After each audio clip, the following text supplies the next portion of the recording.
ओम नमो जय अनंता नारायणा विश्वबीजा स्वाहा शिवदना विश्वनाथा परात्परा पुरातना जगदवंद्या नगद नारायणा आदी अंतण जयाशी शिवतत्व शाश्वत जानशी उद्धरण्या सकळांशी नगद नारायण अवतरले नगद नारायण अवतरले.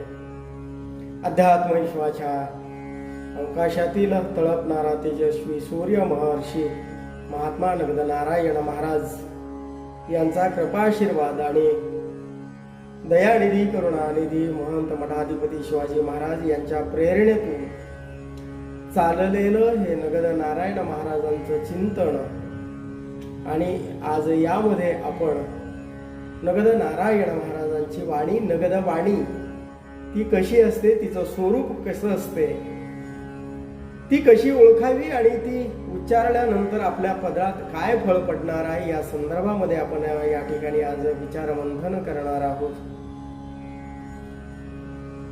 सत्य सुंदर नगद धरोहर नाद मधुर मंगल मनोहर मंजुळ गाती सूर असुर नगद वाणी नारायण वाणी नगद वाणी नारायण वाणी शुभ्र शुक्ल शांत श्रमहर निर्मल सत्व सकल रोग हर जपती मनोभावे देवर्षी मुनिवर नगद वाणी नारायण वाणी नगद वाणी नारायण वाणी कन्या पुत्र धन बोल सिद्धी कर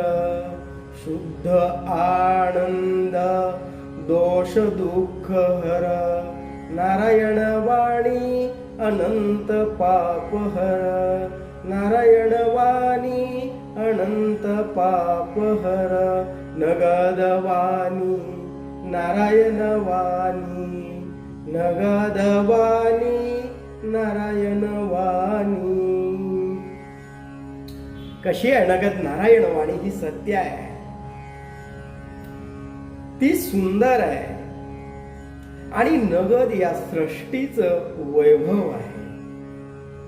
मौली, या सृष्टीचं वैभव सत्य आहे आणि सत्यालाच नगद म्हटलं जातं, म्हणून ते या सृष्टीचं, या अवघ्या जीवसृष्टीचं वैभव म्हणून सांगितलं जात असतं. ती कशी आहे? नाद मधुर आहे, तिचा नाद अतिशय गोड आहे, मंगल आहे. तुमच्या आयुष्यामध्ये त्या वाणीचा उच्चार केला ना तर तुमचं मंगल होणार आहे, शुभ होणार आहे. ती मनाला मंगल मनोहर, ती तुमच्या मनाला मोहित करून टाकणारी आहे. आणि ही नगद नारायण वाणी कोण गात आहे, कोण बोलत आहे? तर ती सूर असुर या सृष्टीमध्ये देवी देवता आहेत ना, ती या नगद नारायण वाणीचं सातत्यानं सतत उच्चारण करत असतात. म्हणून ही नगद नारायण वाणी अत्यंत पवित्र आहे, परम पुण्यदायी आहे. ही नगद नारायण वाणी शुभ्र आहे, अतिशय शुद्ध आहे, शुभ्र आहे, शुभ आहे. आणि ती कशी आहे?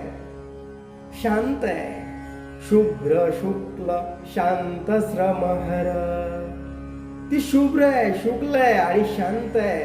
आणि तुमच्या श्रमाचं, तुम्ही केलेलं कष्ट आहे, त्या कष्टाचं जे काही तुम्हाला कष्ट झालेलं आहे त्याचं हरण करणारी आहे, कष्ट दूर सारणारी आहे. आणि कोण गात आहे तिला? ती कोण म्हणत आहे? कोण चिंतनामध्ये? देव ऋषी आहे, देवर्षी मुनिवर. देव ऋषी मुनिवर ही सर्वजण या नगद नारायण महाराजांचं चिंतन करताय. ही नगद वाणी सत्य वाणी आहे, सुंदर वाणी आहे. हिचं उच्चारण केल्यानंतर कोणतं फळ तुमच्या पदरात पडणार आहे? तर ते फळ काय पडणार आहे बघा. कन्या पुत्र धन, कन्या पुत्र धन तुमच्या पदरात पडणार आहे. आणि बोल सिद्धी कर, कन्या पुत्र धन बोल सिद्धी कर. अरे तुम्ही बोलाल ते सत्यात अवतरित होणार आहे. तुम्ही बोलणार ना ते वास्तवामध्ये उतरलं जाईल आणि जे बोलाल ते तुम्हाला मिळणार आहे. तुम्ही तुमच्या वाणीतनं उच्चारण केलं, वाचा सिद्धी प्राप्त होते. महात्मा नगद नारायण महाराजांचं नामस्मरण केल्यानं मग. आणि ती कशी आहे, काय फळ पडणार आहे आणखी? शुद्ध आनंद. शुद्ध आनंद आहे.